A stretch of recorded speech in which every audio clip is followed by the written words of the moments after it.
ہر طرف نور ہی نور چھایا. اعوذ باللہ من الشیطان الرجیم. بسم اللہ الرحمن الرحیم. سبحان ربک رب العزة عما يصفون وسلام على المرسلين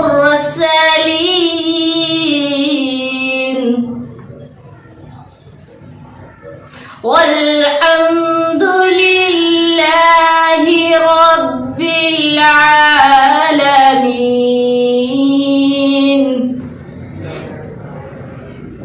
بسم الله الرحمن الرحيم.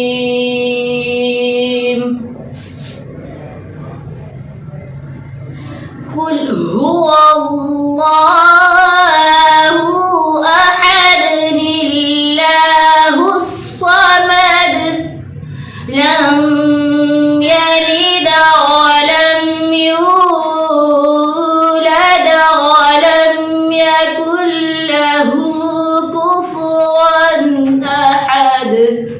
صدق الله العظيم. میں فقط ایک خاک ہوں محمد سے ہے نسبت میری. میں فقط ایک خاک ہوں مگر محمد سے ہے نسبت میری. یہی ایک رشتہ ہے جو میری اوقات بدل دیتا ہے. یہی ایک رشتہ ہے جو میری اوقات بدل دیتا ہے. بسم اللہ الرحمن الرحیم. السلام علیکم. پاک شہر نیوز کے پروگرام مہتہ رمضان میں میں ہوں آپ کے ساتھ ربیہ چوہدری.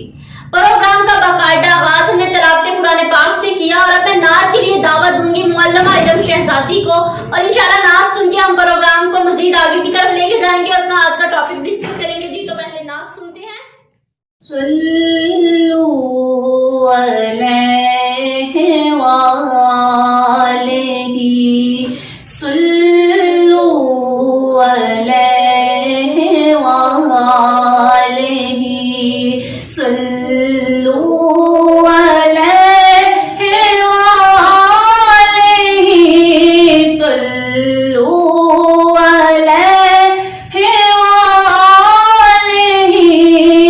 صلو علیہ وآلہ.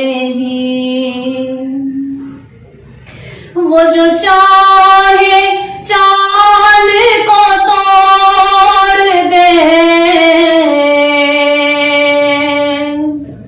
انہیں اختیار دیا گیا, انہیں اختیار دیا گیا. وہ پھر اسے کے ٹکڑوں کو جوڑ دے, وہ پھر اسے کے ٹکڑوں کو جوڑ دے, انہیں اختیار دیا گیا. صلو علیہ وآلہ صلو علیہ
وہ دیدار روزہ حضور کا، وہ دیدار روزہ حضور کا، صلو علیہ وآلہ، صلو علیہ وآلہ۔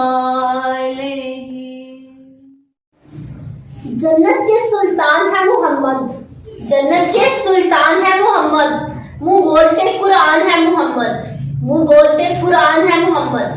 مانا کہ مسلمان کی پہچان ہے کلمہ، مانا کہ مسلمان کی پہچان ہے کلمہ، پر کلمے کی پہچان ہے محمد، پر کلمے کی پہچان ہے محمد۔ ماشاءاللہ بہت خوبصورت آواز میں علم شہزادی نے نعت رسول مقبول پیش کی۔ اس کے ساتھ ہم آج کا ٹاپک سٹارٹ کرتے ہیں۔ ہمارا آج کا ٹاپک ہے تقویٰ اور سیرت نبوی، نبی پاک کی زندگی پر آج ہم بات کریں گے۔ اس کے لیے ہمارے ساتھ موجود ہیں حمزہ یعقوب موجود ہیں، علم شہزادی موجود ہیں، اور حافظہ اصغر زینب ہمارے ساتھ موجود ہیں، جس سے آج ہم اس ٹاپک پر بات کریں گے۔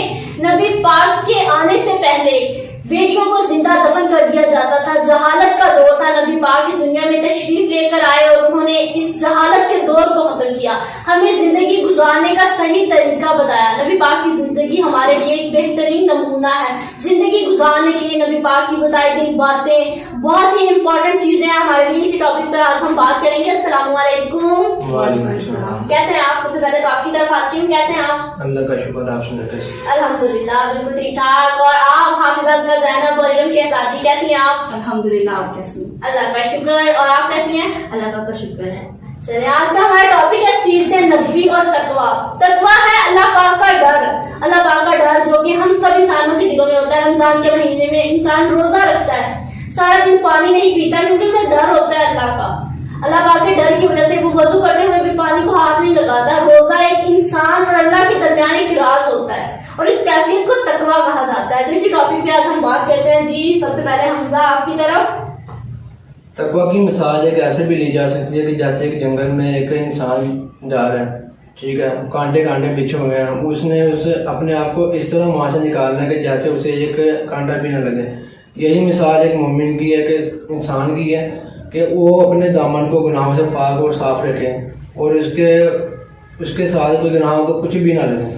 جی بالکل، انسان نے اپنے آپ کو گناہوں سے دور رکھنا، اپنے دامن میں گناہوں کو نہیں آنے دینا۔ جیسا کہ انسان روزے کی حالت میں بہت سے گناہ ایسے ہیں جو ہم عام زندگی میں کر دیتے ہیں، غیبت ہے، چغلی ہے، بدکاری ہے، کچھ بھی، لیکن روزے کی حالت میں انسان اگر وہ گناہ کرنے بھی لگتا ہے تو اگر اس کا ضمیر زندہ ہوتا ہے تو فوراً اس کے دماغ میں یہ خیال آ جاتا ہے کہ یہ چیز گناہ ہے، اللہ تعالیٰ نے مجھے اس چیز سے منع فرمایا ہے، میں روزے کی حالت میں اگر یہ کام کروں گا یہ تو گناہ ہو جائے گا، وہ اس کام سے رک جاتا ہے۔ یہ اللہ تعالیٰ کا ڈر ہوتا ہے انسان کے دل میں، روزے کی اہمیت ہوتی ہے انسان کے دل میں کہ میں نے اس گناہ کو بالکل نہیں کرنا۔ اس کے ساتھ ہی سیرت نبوی کا ٹاپک بھی ہے آج ہمارا۔ نبی پاک کی زندگی ہمارے لیے ایک بہترین نمونہ ہے جس سے ہم بہت سے سبق حاصل کر لیتے ہیں زندگی میں۔ جی بسم اللہ الرحمن الرحیم۔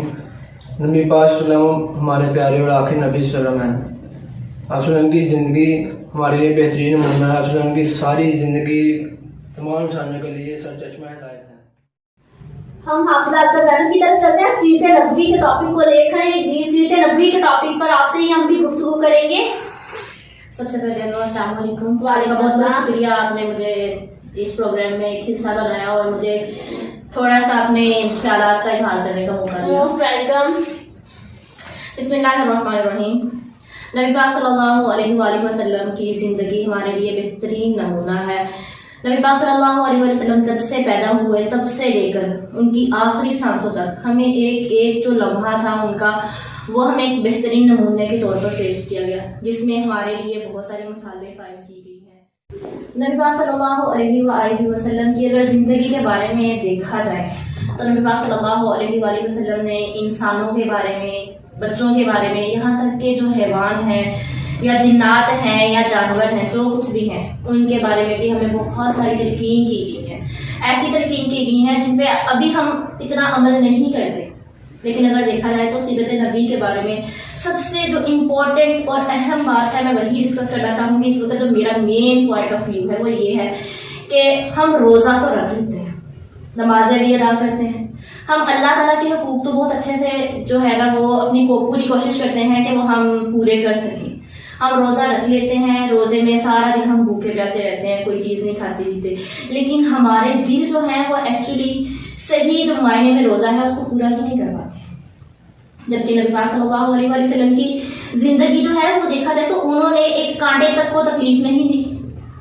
نبی پاک صلی اللہ علیہ وسلم کی زندگی تو ایسی تھی کہ اگر وہ رستے میں بھی جاتے تھے تو کہیں کانٹا نظر آتا تو اس کو اٹھا کے سائڈ پہ رکھ دیا کرتے تھے تاکہ کوئی چلنے والا بندہ جو ہے نا اس کو اس سے تکلیف نہ ہو سکے. لیکن ہم روزہ رکھنے کے باوجود بھی جو ہے وہ ہم انسانوں کو چلے باقی کی ریالٹی سے بہت دور کی بات ہے, ہم اپنے بہن بھائی یا ماں باپ جو ہے نا ان سے بھی سم ٹائم جو ہے نا وہ گرما گرمی ہو جاتے ہیں. لیکن سب سے جو مین بات ہے وہ میں آج یہی کہنا چاہتی ہوں کہ ہمیں چاہیے کہ سب سے پہلے تو ہم اپنے دل کو صاف رکھیں. اگر ہم سے بھی غلطیاں ہو جاتی ہیں, ہمارے جاننے والے, ہمارے دوست, ہمارے اہل خانہ سے بھی غلطیاں ہو جاتی ہیں سم ٹائم, تو ہمیں چاہیے کہ ان غلطیوں کو درگزر کرنا چاہیے, جو کہ بہت ہی اچھی بات ہے. اگر ہم خود چاہتے ہیں کہ ہماری غلطیوں کی تلافی ہو جائے, ہم اپنے گناہوں کو پاک کرنا چاہتے ہیں, تو ہمیں چاہیے کہ سب سے پہلے ہم دوسروں کو معاف کرنا سیکھیں. ایک دفعہ کا ذکر ہے کہ نبی پاک صلی اللہ علیہ وآلہ وسلم نے فرمایا کہ دوسروں کو معاف کر دیا کرو. اگر دوسروں کو معاف کر دینے میں تمہیں لگے کہ تمہاری شان میں کوئی کمی پیشی آ گئی ہے تو وہ قیامت کے روز مجھ سے لے لیں. بے شک. تو ہم کیا چیز ہے, اگر نبی پاک صلی اللہ علیہ وآلہ وسلم جو ہے وہ ہمیں اس چیز کی تلقین کر رہے ہیں کہ معاف کرنا سیکھو, تو ہم کیوں نہیں معاف کر سکتے؟ ہمیں چاہیے کہ ہم اپنے دل کو اتنا نرم کر دیں دوسروں کے لیے کہ اگر کوئی بندہ غلطی کرتا ہے تو ہم اس کو معاف کر دیں. اور دوسری بات یہ ہے کہ ہم جب روزہ رکھتے ہیں تو روزے کی حالت میں ہمیں ساری چیزوں کو مد نظر رکھنا پڑتا ہے. ہمیں جھوٹ سے بھی پرہیز کرنی پڑتی ہے, ہمیں کسی کی چغلی سے بھی کرنی پڑتی ہے. لیکن آج کل کے معاشرے میں چغلی جو ہے وہ ایک اہم پوائنٹ ہے. اگر جس کو دیکھا جائے, ہم ایک دوسرے سے بات کرتے ہیں, ہم اسے کہتے ہیں کہ یہ بات جو ہے میرے اور آپ کے درمیان رہے, کسی کو نہ بتانا, لیکن وہ کیا کرتے ہیں اس کے بھی آگے دوست ہوتے ہیں. ظاہر سی بات ہے وہ اپنے دوست سے اپنی بات کو ڈسکس کرتا ہے, اس کو کہتا ہے کہ یار اس بات کو آگے نہ بتانا, یہ بات آپ کے اور میرے درمیان میں راز رہے. لیکن کیا ہے کہ آپ نے جس دوست کو بتایا ہے تو ظاہر سی بات ہے اس کے بھی آگے دوست ہیں, تو وہ بھی اپنی بات کو آگے کسی نہ کسی سے ڈسکس ضرور کرتا ہے. تو یہ ایک جو بات ہے یہ انتہائی غلط بات ہے. ہمیں چاہیے کہ اگر کسی کا راز جو ہے وہ ہمارے پاس آ جاتا ہے تو اس راز کو ہم راز ہی رکھیں. ٹھیک ہے, یہ ایک چیز ہمیں بہت زیادہ پائی جاتی ہے. اور دوسری بات یہ جو میں نے کہا ہے کہ جھوٹ بولنے والی بات, نبی پاک صلی اللہ علیہ وآلہ وسلم کا اس بارے میں فرمان ہے کہ اگر تم ایک بچے کو صرف اپنے پاس بلانے کے لیے, صرف ایک اس کو دلاسا دینے کے لیے کہتے ہیں نا کہ بیٹا ادھر آؤ میں آپ کو چاکلیٹ دیتا ہوں, اگر ہمارے پاس چاکلیٹ نہیں ہے تو یہ بھی ایک جھوٹ ہے, اور اس جھوٹ کی بھی ہمیں سزا ملنی. تو ہم اتنے بڑے بڑے جھوٹ بول جاتے ہیں جس کی کوئی انتہا ہی نہیں ہوتی. ہمیں کوشش کرنی چاہیے. میں یہ نہیں کہوں گی کہ آپ نہ کریں, ہم سے بھی غلطیاں ہوتی ہیں, بالکل ہوتی ہیں. اور میں صرف یہ کہنا چاہتی ہوں کہ ہمیں اس چیز کی کوشش کرنی چاہیے کہ ہم جھوٹ کو بالکل ختم کر دیں. کچھ باتیں ایسی ہوتی ہیں جو ہم بتانا ہی نہیں چاہتے ہوتے, تو ہم اس باتوں سے بچنے کے لیے ہم کیا کر دیتے ہیں, جھوٹ کا سہارا. باقی راہوں میں رنگی فضاؤں میں مہکی ہواؤں میں گاتی گٹاؤں میں رحمت کی چھاؤں میں چل چل دل غم زدہ ہر خوشی کے لیے, چل دل غم زدہ ہر خوشی کے لیے. بے خود بہاروں میں نوری نظاروں میں, بے خود بہاروں میں نوری نظاروں میں, چاند اور تاروں میں, پھول اور کھاروں میں, گلیوں بازاروں میں چل چل ہے مدینہ ہی زندگی کے لیے, چل ہے مدینہ ہی زندگی کے لیے. ذکر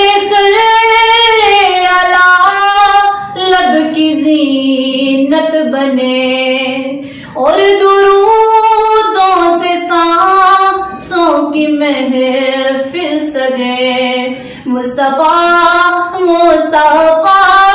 دل کی دھڑکن بنے اور سر میں کے مدینہ ملے دن اور راتوں میں ہلکی برساتوں میں دن اور راتوں میں ہلکی برساتوں میں بس ان کی باتوں میں شعروں میں نعتوں میں تسبیح صلاتوں میں چلے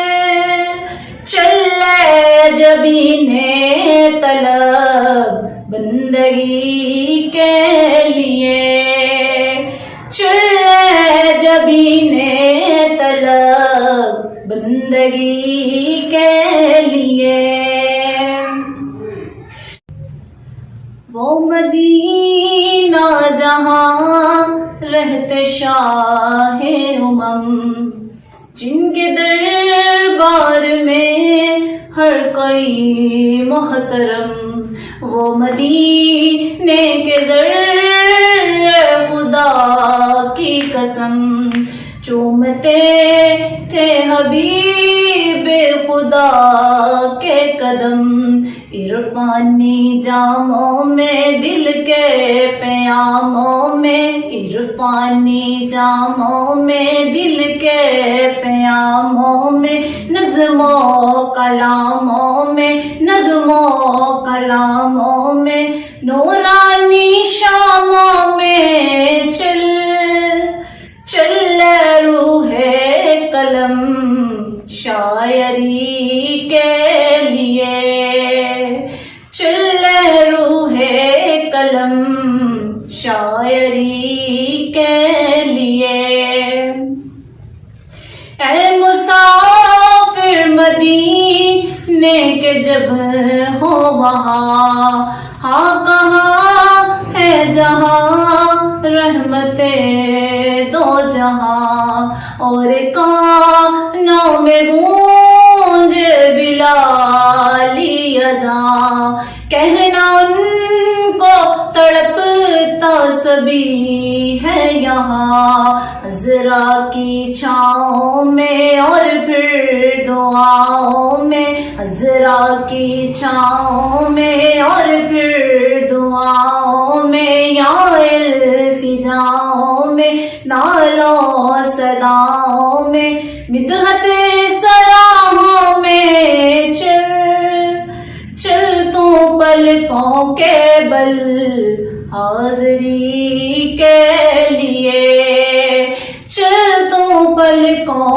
کے بل حاضری کے لیے طیبہ کی راہوں میں رنگی فضاؤں میں مہکی ہواؤں میں گاتی گٹاؤں میں رحمت کی چھاؤں میں چل دل غم زدہ ہر خوشی کے لیے چل دل غم زدہ ہر خوشی کے لیے. تاکہ اس نے سلوک آپ صلی اللہ علیہ وسلم کا تمام نبی میں سے اعلیٰ تھا. آپ صلی اللہ علیہ وسلم کا اس نے سلوک بچوں میں بھی اعلیٰ اور افضل تھا.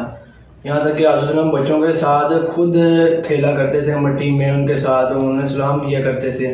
یہاں تک کہ امام حسن اور حسین رضی اللہ عنہ ایک بار آپ صلی اللہ علیہ وسلم نماز پڑھا رہے تھے تو سجدہ اتنا طویل ہو گیا کہ صحابہ کو خدشہ ہو گیا کہ کہیں کچھ ہو نہ گیا. تو جب امام حسن اور حسین رضی اللہ عنہ آپ صلی اللہ علیہ وسلم سے ہٹے تو آپ صلی اللہ علیہ وسلم نے پھر نماز مکمل کی. اسی طرح آپ صلی اللہ علیہ وسلم کا بچوں کے ساتھ اور بڑوں کے ساتھ بھی اس نے سلوک بہت ہی اعلیٰ اور بہت اچھا تھا. آپ صلی اللہ علیہ وسلم نے ہر پہلو پہ اس نے سلوک، یہاں تک کہ رشتہ داروں کو، بہن بھائیوں کو، ہمسایوں کے ساتھ اچھا اس نے سلوک کرنے کی تلقین کی ہے. جی بالکل، حمزہ نے بتایا کہ نبی پاک جب سجدے میں جایا کرتے تھے نماز پڑھتے وقت تو کئی دفعہ ان کے سجدے بہت لمبے ہو جایا کرتے تھے. جب حضرت امام حسن اور حسین علیہ السلام نبی پاک کی کمر پر آ کر بیٹھ جایا کرتے تھے تو نبی پاک کبھی انہیں اتارتے نہیں تھے کہ نہ ہی ہلتے تھے کہ میں اٹھوں گا تو یہ گر جائیں گے، بلکہ ان کے اترنے کا انتظار کیا کرتے تھے اور سجدے لمبے کر دیا کرتے تھے. اس کے ساتھ ہی ہم ارم شہزادی کی طرف چلتے ہیں. جی ارم شہزادی. بسم اللہ الرحمن الرحیم. قل اطیعوا اللہ ورسول فإن اللہ لا يحب الکافرین. آمنت باللہ صدق اللہ العظیم وصدق رسولہ النبی الکریم. اس آیت کریمہ میں اللہ تعالیٰ نے اپنی اور اپنے پیارے محبوب محمد مصطفیٰ صلی اللہ علیہ وآلہ وسلم کی اطاعت کا ذکر کیا اور ساتھ ہی رب کائنات نے فرما دیا کہ میری اور میرے محبوب کی اطاعت میں فرق نہ سمجھنا، بے شک میری ہی اطاعت میرے محبوب کی اطاعت ہے. بے شک نبی اللہ تعالیٰ نے فرمایا اگر تم مجھ سے محبت کرتے ہو تو میرے نبی سے بھی محبت کرو، میں بھی تم سے محبت کروں گا. قل اطیعوا اللہ ورسول کے آپ فرما دیجئے کہ حکم مانو اللہ اور اس کے رسول کا. فإن تولوا فإن اللہ لا يحب الکافرین، کہ اگر وہ اس سے منہ پھیرے تو اللہ کافروں کو پسند نہیں کرتا. بے شک. اور اسی آیت کریمہ میں اللہ تعالیٰ نے اپنی اور اپنے محبوب کی اطاعت کا ذکر کیا اور ساتھ ہی رب کائنات نے فرما دیا کہ میری اطاعت اور میرے محبوب کی اطاعت میں فرق نہ سمجھنا، بے شک میری اطاعت ہی میرے محبوب کی اطاعت ہے. اسی طرح آپ نماز میں دیکھ لیں، تکبیر میں دیکھ لیں، کسی جگہ پہ بھی رب کائنات نے اپنا ذکر اپنے محبوب سے جدا نہیں رکھا. بالکل. اور ساتھ ہی رب کائنات نے فرما دیا کہ جب میرا ذکر ہوگا ساتھ ہی میرے محبوب کا ذکر ہوگا. اذان میری ہوگی اس میں نام تیرا ہوگا، تکبیر میری ہوگی اس میں نام تیرا ہوگا، حرکت میری ہوگی برکت تیری ہوگی. اور اسی طرح رب کائنات نے فرمایا کہ قیامت کے دن حوض کوثر میرا ہوگا اور پلانے والا تو ہوگا، اور پھر امت تیری ہوگی، اور پھر عدالت میری ہوگی اور گناہ گار امت کی وکالت تیری ہوگی.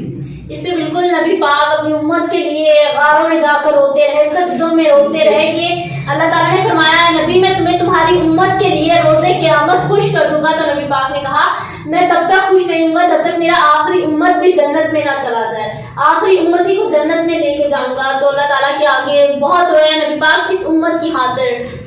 کون کہتا ہے بن دیکھے عشق نہیں ہوتا، کون کہتا ہے بن دیکھے عشق نہیں ہوتا. ہم امتیوں کی ہی مثال لے لو، ہم امتیوں کی ہی مثال لے لو. یہ وہ امت ہے جنہوں نے نبی پاک کو دیکھا نہیں، ان سے باتیں نہیں کی، قرآن پاک پڑھا ہے جو نبی پاک پر نازل کیا گیا، اور ہم نبی پاک سے اس قدر محبت کرتے ہیں کہ ہمیشہ انہیں یاد رکھتے ہیں. زندگی میں کوئی بھی پہلو ہو ہم نبی پاک کو ہمیشہ یاد رکھتے ہیں. اگر اللہ تعالیٰ کو یاد رکھتے ہیں تو نبی پاک کو بھی ہم ہمیشہ یاد رکھتے ہیں ان کے ساتھ ہی. ہاں جی. اور اسی طرح رب کائنات نے قرآن پاک میں فرما دیا اذا ذکرت ذکرتا، کہ بے شک جہاں میرا ذکر ہوگا ساتھ ہی میرے محبوب کا ذکر ہوگا. قرآن پاک میں دیکھ لیں رب عالمین نے فرمایا اپنے لیے فرمایا الحمدللہ رب العالمین، اور اپنے محبوب محمد کے لیے فرمایا وما ارسلناک الا کافۃ للناس. آپ نے فرمایا اپنے لیے فرمایا قل اعوذ برب الناس، اور اپنے محبوب کے لیے فرمایا وما ارسلناک الا کافۃ للناس. اپنے لیے بھی عالمین اور اپنے محبوب کے لیے بھی عالمین، اپنے لیے بھی ناز اور اپنے محبوب کے لیے بھی ناز. اسی طرح اللہ تعالیٰ نے فرمایا کہ میری اطاعت اور میرے محبوب کی اطاعت میں فرق نہ سمجھنا، اور بتایا کہ رسول کی اطاعت ہی میری اطاعت ہے. من یطیع اللہ فقد اطاع اللہ، کہ اللہ نے فرمایا کہ گویا محبوب جو میرا ہے وہ تیرا ہے، جو میرا نہیں وہ تیرا نہیں، اور جو تیرا نہیں وہ میرا نہیں. ایویں ہر کوئی میرا بندہ اے، ایویں ہر کوئی میرا بندہ اے، پر میں کسے دا بندہ نہیں، جڑا تیرا ہو جائے محبوبہ میں اسے دا ہو جانا. اسی طرح اس سے معلوم ہوا کہ اس کا بولنا اس کا بولنا، اس کی اطاعت اس کی اطاعت. نہیں اللہ نبی کو وکھوے، نہیں اللہ نبی کو وکھوے، تیری ویکھن والی نہیں اکھوے. اس کی زبان بھی لبسان اللہ ہے، اس کے ہاتھ بھی ید اللہ ہے، اس محبوب کا چہرہ وجد اللہ ہے، اور اس محبوب کا امر اللہ اللہ ہے. اس محبوب کی شفقت رحمت اللہ ہے، اور اس کا سارا وجود محمد رسول اللہ ہے. دیکھنے والے کہا کرتے ہیں اللہ اللہ، دیکھنے والے کہا کرتے ہیں اللہ اللہ، یاد آتا ہے خدا دیکھ کے صورت تیری. تیرے حلق کو حلق نے عظیم کہا، تیرے حلق کو حق نے جمیل کہا، کوئی تجھ سا ہوا ہے نہ ہوگا شہا، تیرے حال کے حسن واہ واہ کی قسم. اسی طرح ہے نظر نظر میں وہ جلوہ گر، ہے نظر نظر میں وہ جلوہ گر، اور نور آنکھ کا نور ہے، جو تیری نظر میں نہ آ سکا تو تیری نظر کا قصور ہے۔ اس کے ساتھ ہی ہم حافظہ اصغر زینب کی طرف دوبارہ چلتے ہیں کہ نبی پاک کی زندگی، اسلام جب نبی پاک لے کر آئے تو انہوں نے تبلیغ کی اسلام کے لیے، اور نبی پاک کے آنے سے پہلے بیٹیوں کو زندہ دفن کر دیا جاتا تھا۔ نبی پاک نے آ کر عورت کو ایک مقام دیا۔ اسلام مذہب میں عورت کو سب سے زیادہ عزت دی گئی ہے، اس کے علاوہ کسی مذہب میں عورت کو عزت نہیں دی۔ تو دوبارہ آپ کی طرف آتے ہیں سیرت نبوی کو لے کر ہی۔ جی بسم اللہ الرحمن الرحیم۔ یہ بات آپ نے بالکل سچ کہی ہے کہ جیسے کہ اسلام سے پہلے، اسلام کے وجود آنے سے پہلے کیا تھا کہ جو عورتیں پیدا ہوتے ہی ان کو زندہ دفنا دیا جاتا تھا، لیکن نبی پاک صلی اللہ علیہ وسلم کے آنے کے بعد یہ سارا کام جو جہالت تھی اس کو ختم کر دیا گیا۔ ہمارے نبی پاک صلی اللہ علیہ وسلم اس دنیا میں آئے ہی نور بن گئے بے شک، اور نبی پاک صلی اللہ علیہ وسلم کے بعد عورت کو ایک مقام دیا گیا۔ ایک دفعہ ایک صحابہ کرام نبی پاک صلی اللہ علیہ وسلم کے پاس تشریف لائے اور پوچھا کہ یا نبی آپ سے ایک سوال کرتا ہوں، آخر میں یہ جاننا چاہتا ہوں کہ عورت کا مقام کیا ہے، کیا عورت بہت بالا تر ہے یا عورت ہم سے کمزور ہے؟ تو نبی پاک صلی اللہ علیہ وسلم نے فرمایا کہ عورت کو نہ تو پاؤں کی مٹی سے بنایا گیا ہے اور نہ ہی سر کی مٹی سے۔ تو صحابہ نے آگے سے سوال کیا کہ یا رسول اللہ ایسا کیوں ہے؟ تو نبی پاک صلی اللہ علیہ وسلم نے فرمایا کہ اللہ پاک نے عورت کو پاؤں کی مٹی سے اس لیے نہیں بنایا کہ اس کو پاؤں کا جوتا نہ سمجھ لیا جائے، اور سر کی مٹی سے اس لیے نہیں بنایا کہ اس کو سر کا تاج ہی بنا لیا جائے، جبکہ عورت کو دل کے پاس والی مٹی سے بنایا گیا ہے، یعنی کہ عورت ایک پسری سے نکالی گئی ہے۔ عورت کو دل کے پاس والی مٹی سے اس لیے بنایا گیا تاکہ وہ ایک محبت کا پیکر ہے، اس کو محبت سے رکھا جائے اور اس کو عزت سے رکھا جائے تاکہ عورت دل کے پاس رہے۔ اور عورت کو جتنی عزت سے، پیار سے اور دل کے پاس رکھا جائے گا، میں کہتی ہوں عورت اتنی ہی آپ کو عزت اور مقام دے گی۔ اگر آپ عورت کو ایک دفعہ جی کر کے بلائیں گے تو وہ آپ کو 10 دفعہ جی گئی۔ عورت کیا ہے؟ پہلے عورت کیا تھی؟ کچھ بھی نہیں، ایک لونڈیا تھی، ایک بیوی تھی، اس کو استعمال کرتے تھے اور بس ختم۔ پیدا ہونے والی بچی کو زندہ دفنا دیا کرتے تھے، لیکن آہستہ آہستہ یہ دور ختم ہو گیا۔ نبی پاک صلی اللہ علیہ وسلم نے ایک شعور دیا اور یہ ان کے ایک حسن سلوکی ایک مثال ہے۔ آج عورت ماں بھی ہے، آج عورت ایک بہن بھی ہے، بیوی بھی ہے اور ایک بیٹی بھی ہے۔ اور میں کہتی ہوں کہ یہ مقام جو ہے یہ ہمارے نبی پاک صلی اللہ علیہ وسلم کے آنے کی وجہ سے ہے۔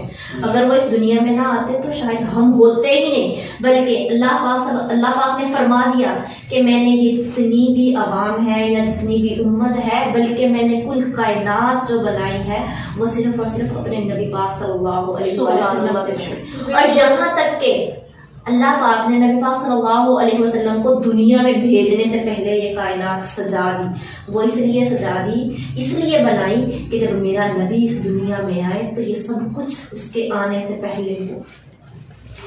اسی طرح سے ایک مثال ہے، میں ایک چھوٹا سا ایک بیان ہے وہ یہ کرنا چاہوں گی کہ ہم جو ہے ہم جگہ جگہ پہ غلطیاں کرتے ہیں، اور میں اسپیشلی رمضان کے حوالے سے اس بات کو کرنا چاہتی ہوں کہ ہمیں نہیں پتا ہماری اگلی سانس بھی ہم لے سکیں گے یا نہیں۔ ہماری خواہشات تو بہت بڑی ہیں، ہم چاہتے ہیں کہ ہم یہ کریں ہم یہ کریں، لیکن ہمیں نہیں پتا ہم اگلا روزہ رکھ پائیں گے، ہم کیا اس روزے رکھا ہوا جو ہے اس کو کیا ہم افطار کر پائیں گے یا نہیں۔ بس میں اتنا کہتی ہوں کہ اگر ہمارے دل میں کسی کے لیے کوئی بھی بغض ہے، ہمارے دل میں کسی کے لیے بھی کوئی غلط بات ہے نا، تو ہم اس کو بھلا دیں۔ غلطیاں سب سے ہوتی ہیں، میں چاہتی ہوں کہ اس کو بھلا دیا جائے۔ تو اس بات پہ ایک میں چھوٹا سا بیان پیش کروں گی۔ ایک دفعہ نبی پاک صلی اللہ علیہ وسلم بہت خوش تھے، اتنے زیادہ خوش تھے کہ انہوں نے حضرت عائشہ سے کہا کہ عائشہ آج میں بہت خوش ہوں، ماں کو جو مانگنا چاہتی ہوں۔ تو حضرت عائشہ نے کہا کہ یا نبی مجھے کسی چیز کی ضرورت ہی نہیں، آپ نے تو ہمیشہ میرے مانگنے سے پہلے یعنی کہ میری فریاد کرنے سے پہلے آپ نے مجھے وہ عطا کر دیا، تو میں کیا مانگوں؟ پھر بھی نبی پاک نے کہا کہ نہیں عائشہ تم جو بھی مانگتی ہو مانگ لو، آج میں تجھے وہ عطا کروں۔ سبحان اللہ۔ تو حضرت عائشہ نے کہا کہ ٹھیک ہے یا رسول اللہ، اگر آپ یہی بات کہتے ہیں تو مجھے تھوڑا سا وقت دیا جائے، میں ابا جان سے مشورہ کر دوں۔ کہتے کہ ٹھیک ہے، اب میں نے وعدہ کر لیا ہے تو ٹھیک ہے، آپ مشورہ کر لیں۔ تو حضرت عائشہ کیا کرتی ہیں، اپنے والد محترم سے جا کے مشورہ کرتی ہیں اور پوچھتی ہیں کہ ابا جان، آج نبی پاک صلی اللہ علیہ وسلم نے مجھے کہا ہے کہ عائشہ مانگو جو مانگنا چاہتی ہو، تو میں ان سے کیا مانگوں؟ میرے پاس تو اللہ کا دیا سب کچھ ہے، اور نبی پاک صلی اللہ علیہ وسلم نے کبھی کسی چیز کی کمی آنے ہی نہیں دی۔ تو صدیق اکبر نے کہا کہ اے عائشہ، جاؤ جا کے نبی پاک صلی اللہ علیہ وسلم سے پوچھو کہ جس وقت آپ معراج پہ گئے تھے اس وقت آپ کے اور اللہ پاک کے درمیان کچھ راز کی باتیں تھیں، ان راز کی باتوں میں سے کوئی ایک بات بتا رہے۔ تو حضرت عائشہ واپس آتی ہیں، جب وہ واپس آتی تو نبی پاک پوچھنے کہ عائشہ آپ نے مشورہ کر لیا اپنے ابا جان سے؟ تو حضرت عائشہ فرماتی کہ جی میں نے مشورہ کر لیا ہے، میں ایکچولی یہ پوچھنا چاہتی ہوں کہ جب آپ معراج پر گئے تھے اس وقت آپ کے اور اللہ پاک کے درمیان کچھ راز کی باتیں ہوئی تھیں، اور میں آپ سے یہ مانگنا چاہتی ہوں کہ ان کچھ راز کی باتوں میں سے کوئی ایک راز کی بات جو ہے نا وہ مجھے بتا دیں۔ کچھ دیر کے لیے خاموش ہوتے ہیں نبی پاک، پھر نبی پاک فرماتے ہیں کہ عائشہ میں نے تم سے وعدہ کیا تھا اور وعدہ خلافی نہیں کر سکتا، تو میں اس لیے تمہیں یہ بات ضرور بتاؤں گا۔ تو نبی پاک صلی اللہ علیہ وسلم نے اس وقت فرمایا کہ جو انسان کسی کا ٹوٹا ہوا دل جوڑ دے، جو انسان کسی کا ٹوٹا ہوا دل جوڑ دے وہ بنا حساب کتاب جنت میں داخل کر دیا جائے۔ سبحان اللہ۔ حضرت عائشہ نے یہی بات پھر حضرت ابو بکر کو جا کے بتائی، صدیق اکبر کو جا کے بتائی، کیونکہ وہ ان کے فادر تھے اور انہوں نے کہا تھا کہ مجھے بھی بتانا۔ تو جب جا کے انہوں نے اپنے ابا حضور کو یہ بات بتائی کہ ابا جان، نبی پاک صلی اللہ علیہ وسلم نے ان راز کی باتوں میں مجھے یہ ایک راز کی بات بتائی ہے کہ جو انسان کسی کا ٹوٹا ہوا دل جوڑ دے وہ بنا حساب کتاب جنت میں داخل کر دی۔ یہ بات سن کے صدیق اکبر رونے لگے، اتنا روئے کہ ہچکیاں آنے لگے۔ حضرت عائشہ پوچھتی کہ ابا جان آپ کیوں رو رہے ہیں؟ یہ تو اتنی بڑی خوشخبری سنا دی کہ ہمیں کسی کا اگر ٹوٹا ہوا دل جوڑ دیں تو ہم تو سیدھا بنا حساب کتاب کے جنت میں داخل ہو جائیں گے، تو آپ کیوں رو رہے ہیں؟ صدیق اکبر روتے روتے ان کے منہ سے یہ بات نکلی کہ بیٹا تو نے بات کا ایک رخ دیکھا ہے، دوسرا رخ نہیں دیکھا۔ اگر ہم کسی کا ٹوٹا ہوا دل جوڑ دیں گے تو ہم جنت میں چلے جائیں گے، لیکن اگر ہم وہی کسی کا جڑا ہوا دل توڑ دیں گے تو کیا ہم بنا حساب کتاب میں دوزخ میں ڈال دی جائیں گے؟ استغفر اللہ۔ اور ہم اس بات کو سوچتے ہی نہیں، ہم دن میں پتہ نہیں کتنے لوگوں کا دل توڑتے ہیں۔ دل توڑنے کا مطلب یہ نہیں کسی کو دھوکہ دے لیا، کسی کے ساتھ دغا بازی کر لی، نہیں، ہمارے لفظ ایسے ہوتے ہیں، ہماری زبان ایسی ہوتی ہے، ہم اتنا پیار سے بات کرتے کرتے ہم کچھ ایسے ہارش ورڈز بول جاتے ہیں جو کہ اس وقت وہ بندہ خاموش ہو جاتا ہے لیکن اس کا دل اس وقت ٹوٹ جاتا ہے۔ بالکل، اور الفاظ اکثر دل توڑ دیتے ہیں۔ اور ایک بات ہے جو کہ بہت ہی اہم ہے، اگر دیکھا جائے تو اللہ پاک کو دو چیزوں میں سختی بالکل پسند نہیں، اور وہ دو چیزیں کون سی ہیں؟ ایک ہماری زبان اور دوسرا ہمارا دل، جبکہ اللہ پاک نے ہماری زبان اور ہمارے دل کو بنا ہڈی کے پیدا کیا، کیونکہ اللہ پاک کو اس میں سختی بالکل پسند نہیں۔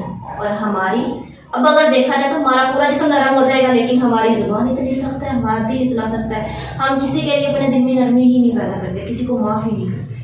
نبی پاک صلی اللہ علیہ وآلہ وسلم نے اپنی زندگی میں چھوٹے بچے سے لے کر بڑے تک سب سے بہت ادب سے بات کی ہے۔ وہ ہمیشہ یہی رہا کہ کسی کا دل ان کی وجہ سے نہ ٹوٹ جائے۔ مسلمانوں کے ساتھ جو ان کا سلوک تھا وہ تو تھا، مگر انہوں نے کبھی کافروں کے ساتھ بھی غصے میں بات نہیں کی تھی، ہمیشہ ان کے ساتھ بھی خوش اخلاقی سے پیش آتے، ہمیشہ پیار سے بات کرتے۔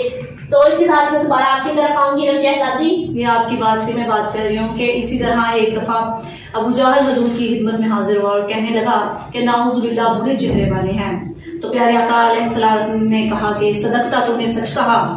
تھوڑی دیر کے بعد رفیق نبوت ابو بکر صدیق تشریف لائے اور کہنے لگے کہ پیارے آقا پوری دنیا میں نے آپ جیسا حسین و جمیل نہیں دیکھا۔ تو پیارے آقا علیہ السلام نے کہا کہ صدقتا، تو نے بھی سچ کہا۔